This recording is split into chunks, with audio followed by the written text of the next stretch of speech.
How to fix Google Play Store can't install app. Hello guys, welcome back to this new video. I'm gonna show you how to fix the Play Store can't install app problem easily and fast fix it. So all what you have to do guys is very simple.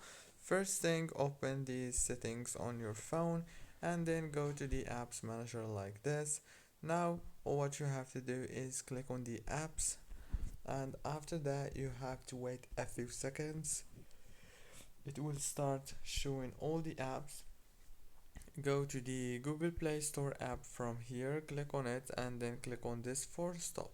After that you have to go to the storage option and then click on this clear cache option.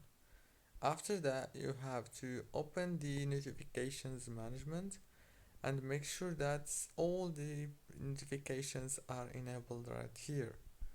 Now all what you have to do is turn off the Wi-Fi and enable it and then reopen Play Store, and that's it. Don't forget to like, subscribe. Thank you for watching.